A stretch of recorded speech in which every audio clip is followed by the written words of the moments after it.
my son, or you may meet the god I once was.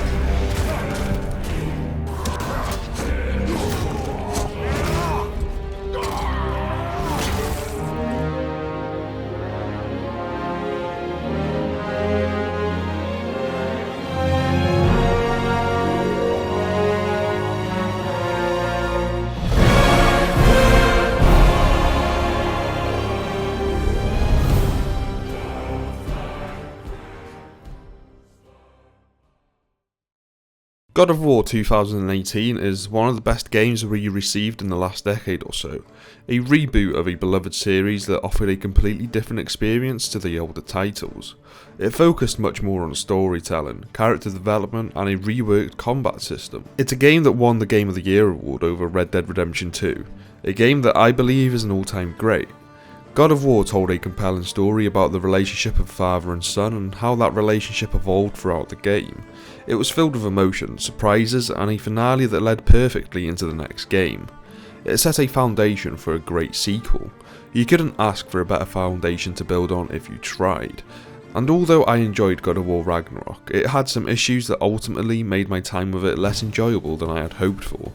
It's still a game that I think is a good enough sequel, but I think it's fair to say that I was disappointed by it in many regards that I will talk about in this video. I want to go over the things I personally enjoyed and thought were done well, and then others that left me feeling disappointed. So let's start with the story and the characters. One of the strongest aspects of God of War Ragnarok, just like God of War 2018, is its character-driven storytelling. Kratos, who was once defined by his rage and thirst for vengeance, continues his transformation into a father trying to guide his son toward a better future, following on from the theme from the first game. Their relationship is at the heart of the story, and the game does an excellent job of portraying the complexities of fatherhood and trust in one another and letting your son be more independent, trusting them to make choices on their own accord. Atreus, who is now a teenager, is more independent and seeks to understand his own destiny as Loki. His internal struggle between following his father's guidance and forging his own path creates a significant rift between them. Kratos fears losing Atreus to the prophecy we discovered at the end of the first game, while Atreus feels constrained by his father's overbearing caution. This tension results in some of the game's most emotionally charged moments, as they wrestle with their differing beliefs about fate, responsibility, and what it actually means to be a god. Their evolving relationship is tested through their individual journeys, forcing both characters to grow in unexpected ways. The dialogues feel natural, filled with both affection and conflict at the same time, making their dynamic one of the most compelling in the game. Answer me! Did you go to Asgard? No! Of course not! But so what if I did?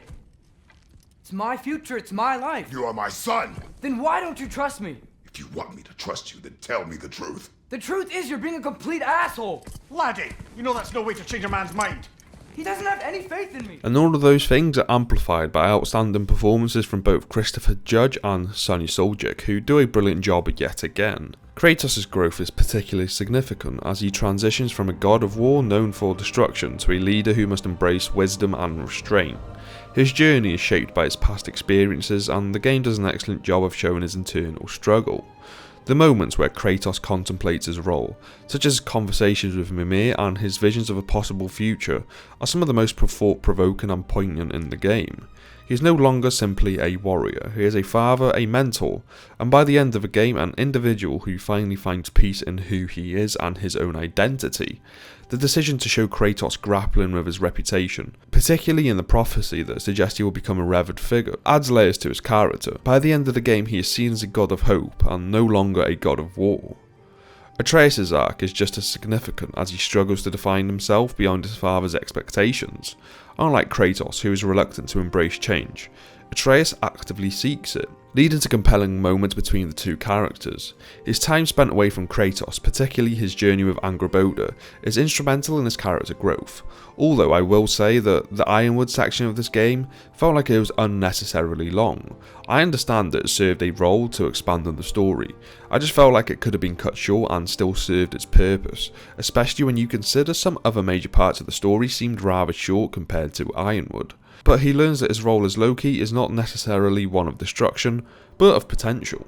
The game presents Atreus as a character with agency, and by the end he chooses to forge his own path, departing from Kratos in a bittersweet moment that highlights both his maturity and the deep love he shares with his father. Other characters such as Mimir, Freya, Brock and Sindri also receive significant development. Freya's arc from seeking revenge against Kratos for the death of Baldur to eventually becoming an ally adds depth to her character but seems abrupt.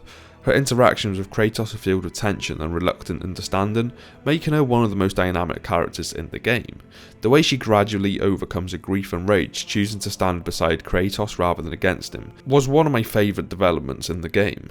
Meanwhile, Sindri's transformation from a kind-hearted character to someone consumed by grief and vengeance is one of the most tragic and powerful moments in the story. The loss of Brock hits hard, and Sindri's shift in demeanour reflects the game's exploration of grief and its consequences in a way that feels raw and heartbreaking. Unlike Kratos, who eventually finds peace, Sindri remains lost in his sorrow, offering a contrast to Kratos' journey. His refusal to forgive Atreus and his decision to isolate himself in the aftermath of Brock's death is an emotionally devastating moment, showing how grief can consume even the kindest of souls. Additionally, the inclusion of new characters such as Angrboda and Thor provides further depth to the world. Angrboda serves as a key figure in Atreus' journey, challenging his beliefs and pushing him towards self-discovery. Their interactions feel natural, and Angrboda's presence adds a sense of warmth and hope to Atreus' arc. Thor, on the other hand, is depicted as a broken man, torn between loyalty and the urge to prove himself to Odin and his own struggles with alcohol and regret. His family dynamic, particularly his relationship with his daughter Thrud, offers a contrast to Kratos and Atreus, showing how cycles of violence affect different families in unique ways. Thor's eventual attempt at redemption, though tragically cut short by Odin, adds another layer of emotional weight to the game's themes of choice and consequence. However, I would have liked to see more of Thor in the story, as I believe there was way more that could have been done with his character and his relationship with his daughter, and even Odin. I feel like a lot of character development was cut short to fit so many different plot lines in this game that we don't get to fully appreciate each character.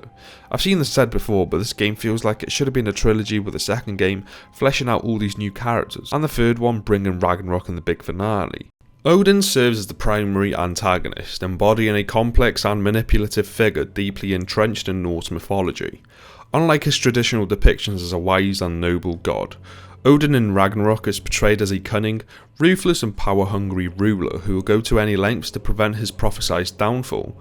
His characterization and role in the narrative make him one of the most compelling villains in the series, presenting a stark contrast to Kratos and Atreus' journey. From the moment he is introduced, Odin is portrayed as a calculating and silver-tongued manipulator. Unlike the brute force and arrogance of Thor, Odin relies on deception and diplomacy to maintain his control over the Nine Realms. He is not just a warlord, but a strategist who understands how to bend people to his will. Odin, voiced exceptionally well by Richard Schiff, departs from the grand and regal imagery of traditional Norse mythology, instead taking on the form of a seemingly frail, yet intimidating old man with an ever-watchful presence. His ability to instill fear without resorting to outright violence showcases his mastery over psychological manipulation. He is well aware of Atreus' curiosity, and uses it to his advantage, playing the role of a mentor and offering him knowledge, all while subtly pushing his own agenda. This approach makes him a far more interesting threat compared to Baldur from God of War 2018. Odin's ultimate goal in Ragnarok is to unlock the secrets of the mask, an artifact that he believes will grant him omniscience and the ability to avoid his fated demise.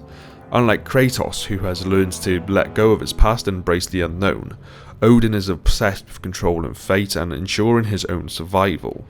His fear of Ragnarok and the prophesied destruction of Asgard drives his every action, leading him to commit countless atrocities in pursuit of knowledge and power. He manipulates his own family, forcing Thor to do his bidding while showing little regard for his well-being. His treatment of Sif and Thrud further highlights his callous nature as he prioritises his goals over the well-being of those closest to him. Even when given chances for redemption, Odin chooses deceit, proving that he values power above all else. A key aspect of God of War Ragnarok is the contrast between Kratos and Odin. While both are powerful figures with violent pasts, their character arcs diverge significantly. Like I said, Kratos was someone who once sought vengeance and domination but has learned to change, embracing fatherhood and seeking a path of peace. Odin, however, clings to his old ways, refusing to relinquish control even when it's clear that his obsession is leading to his own destruction. This contrast highlights one of the game's central themes, the ability to break free from one's past. Odin's refusal to change ultimately leads to his downfall, while Kratos' growth allows him to forge a new destiny. In this way, Odin serves not only as a formidable antagonist, but also as a cautionary figure, illustrating the dangers of unchecked ambition and the inability to accept the inevitable. The game also explores themes such as fate versus free will, the burdens of prophecy, and even the consequences of past actions. These themes are not only present in the main storyline, but are deeply woven into character interactions and subplots, giving the narrative a bit more depth. The theme of fate versus free will is at the core of the story, particularly in how Kratos and Atreus react to the prophecy of Ragnarok. Kratos resists destiny, fearing that it will inevitably lead to destruction.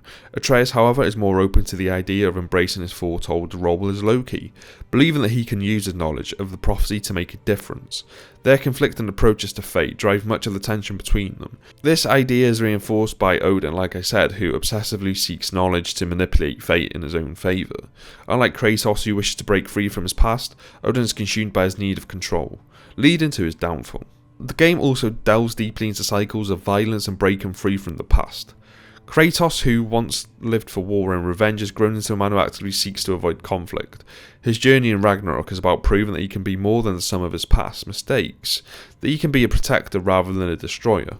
His reluctance to embrace war, despite the impending arrival of Ragnarok, contrasts sharply with his past actions, showing how difficult it is to escape a history of bloodshed. This theme is echoed in other characters such as Thor, who is bound by his father's expectations and struggles to be more than just a tool of destruction. Another major theme is the weight of grief and loss, similarly to the first game, but most prominently depicted through Sindri's character arc. The death of Brock is a devastating moment that shifts Sindri from a light-hearted and humorous character into someone consumed by sorrow and anger. His grief is portrayed in an unfiltered, raw manner, making his transformation one of the most powerful in the game. Sindri is unable to find closure, showcasing how different people react to tragedy in varying ways. This theme also plays into Freya's arc, as she must confront the loss of Balder and move beyond vengeance, proving that healing is possible but never easy. These two different depictions of how people react to loss and how they grieve through it is a great way of expanding on the theme. Beyond these main themes though, God of War Ragnarok also tackles parental legacy and the burden of expectations, something that was already tackled in the first game.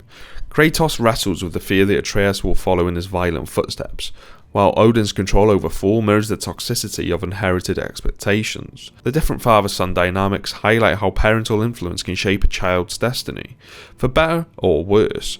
By the end of the game, Kratos realises that his role as a father is not to control Atreus, but trust him to make his own choices.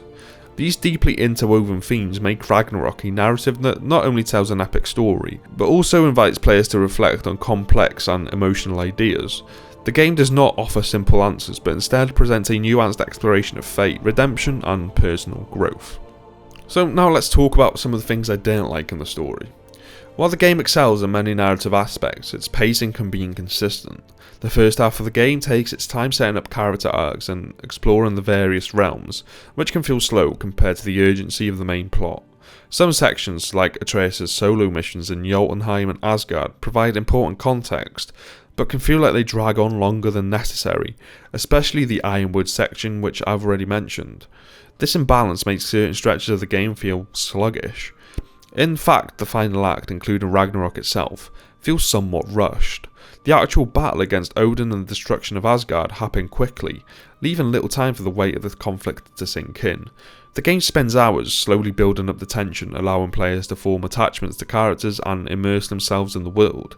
However, once the final confrontation begins, it moves at an incredibly quick pace.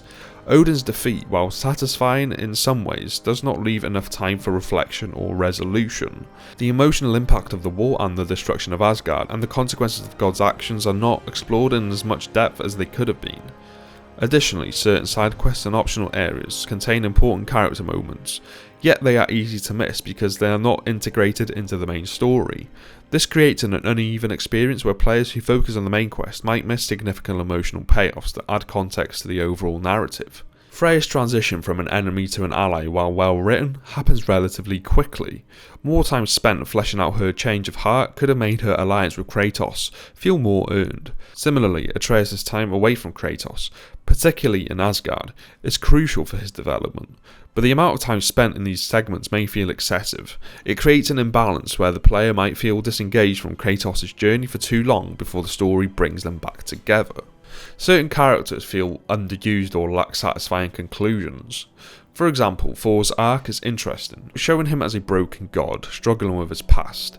Had Thor been given more time to reflect on his actions and attempt to change, his death would have carried even greater weight. But I didn't really care for his death. The death of Balder hit hard because of the connection we formed with Freya, whereas Thor's death didn't really hit the same, and neither did Odin's. Tyr's reveal as Odin in disguise is an unexpected twist, but the real Tyr barely plays a role in the game.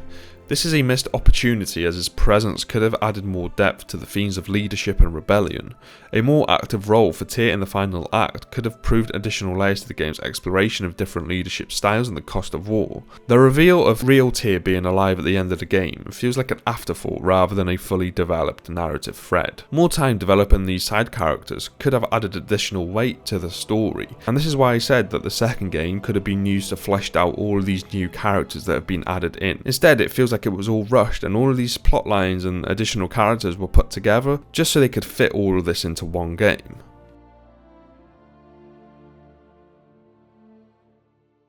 God of War Ragnarok builds upon the combat system established in 2018, refining and expanding the mechanics. The game blends brutal melee combat with fluid mechanics, creating a seamless and dynamic fighting system just like it did in 2018. But enhanced weaponry and deep customization further ensure a thrilling and engaging gameplay experience. The Leviathan Axe and Blades of Chaos. The Leviathan Axe, with its frost-based abilities, retains its weighty feel, allowing for devastating cleaves and precision throws that can freeze enemies. The ability to recall the axe enables Kratos to switch seamlessly between melee and ranged attacks, making battles feel fluid and dynamic. The Blades of Chaos, imbued with fire, are designed for swift and fluid attacks, excelling in crowd control and rapid mobility. The reintroduction of the blades allows for increased combo potential and dynamic engagement, particularly useful against hordes of enemies. Ragnarok further enhances their utility by introducing new elemental effects and traversal mechanics, such as grappling to enemies and terrain, providing a sense of agility and control that makes combat feel more fluid. A new addition to Kratos' arsenal is the Draupnir Spear, an adaptable weapon that introduces explosive capabilities and increased agility. Unlike the Leviathan Axe and Blades of Chaos, which emphasise power and sweeping attacks, the spear excels in precision and speed. It allows Kratos to continuously throw and recall multiple spears, setting up delayed explosions for area control. This makes the Draupnir Spear particularly effective for long-range engagements against enemies that require sustained pressure, rather than brute force. Its lightweight design also provides greater mobility, distinguishing it from Kratos' heavier weapons. It's particularly effective for dealing with multiple enemies at once and provides additional ranged options. The inclusion of multiple weapons fosters diverse playstyles, encouraging players to experiment with different approaches in combat. Defense is equally crucial in the game. Expanding the role of shields, Kratos now has access to different types of shields, such as the Dauntless Shield for high risk, high reward parrying, and the Stonewall Shield for absorbing damage. This variety enables players to tailor their defensive strategy to match their playstyle, whether focusing on precise counterattacks or tanking enemy blows. In addition to the core shields, additional upgrades allow for unique counter abilities, such as shockwave bursts or defensive buffs, making defensive maneuvers more proactive and rewarding. Customization remains a significant aspect of combat through the use of runic attacks and skill trees. Runic attack provides Kratos with powerful special moves that can deal a lot of damage, ranging from massive area of effect strikes to concentrated bursts of damage. These attacks are further enhanced by skill trees, allowing players to unlock and upgrade new abilities, ensuring progression and adaptability throughout the game. By selecting runic abilities, players can tailor Kratos' combat approach to favour raw power, crowd control or elemental effects. In addition to standard upgrades, Kratos' weapons feature a variety of attachments too, such as pommels and handles, each providing distinct stat boosts and passive effects. This amount of customization encourages players to experiment with different builds. Atreus also plays a more active role in combat compared to the previous game. He possesses his own skill set, including ranged bow attacks, melee strikes and magical abilities. The game also allows players to take control of Atreus this time around in certain sections. His ability to summon spectral creatures, enhance elemental attacks and provide tactical support make him a very useful ally. Kratos also teams up with various allies throughout his journey, each bringing unique abilities that enhance combat scenarios. These companions contribute to battles by stunning enemies, providing buffs or dealing additional damage. By utilising their unique skills, players can create powerful combat synergies, combining Kratos' brute strength with their specialised abilities for more effective combat engagements. While I really enjoy the combat of Ragnarok, the same way I did with the first game, in many ways it has its drawbacks. One notable issue that I have with it is the occasional repetitiveness of enemy encounters, particularly in the later stages of the game. Some enemy types are reused frequently, which can make certain battles feel less dynamic over time.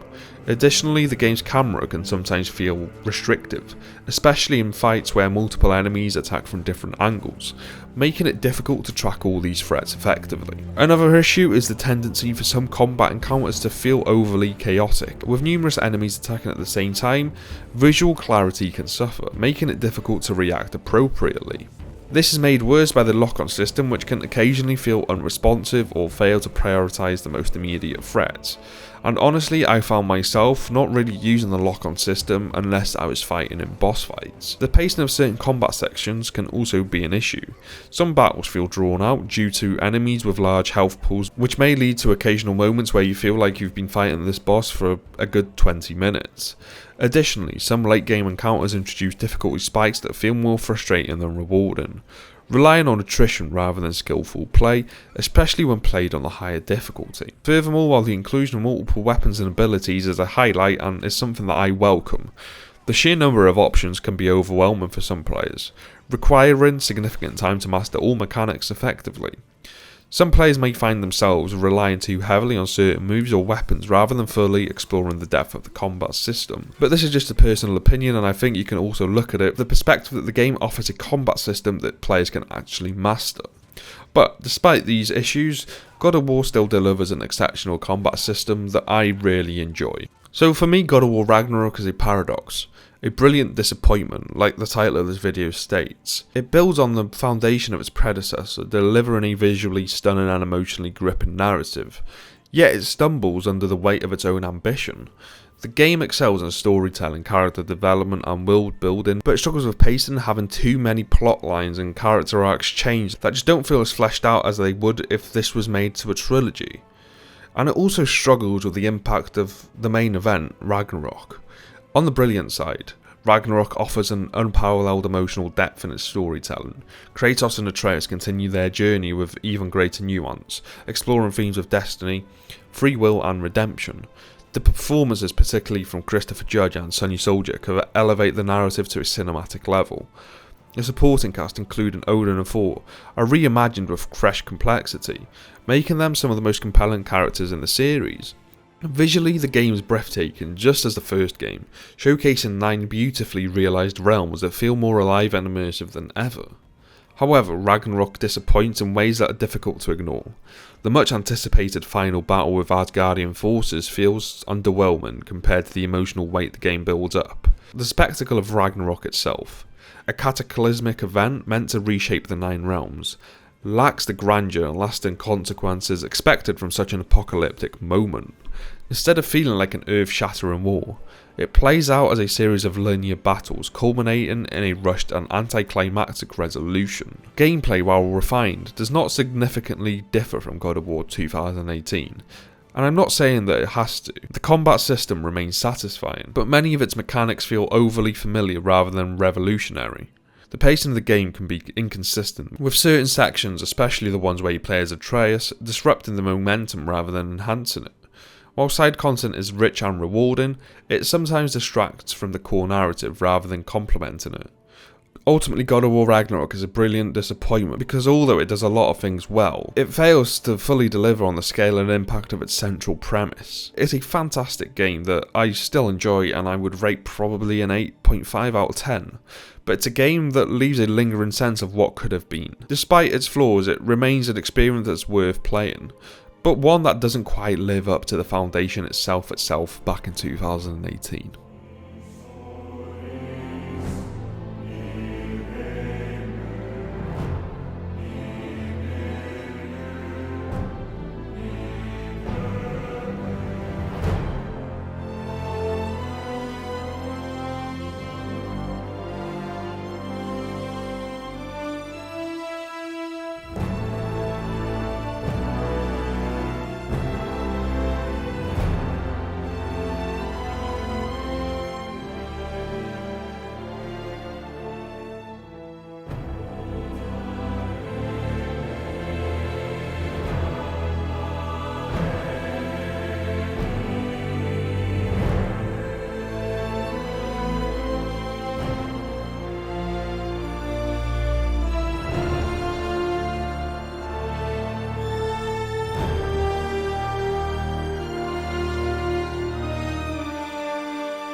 Loki will go. Atreus. Atreus remains.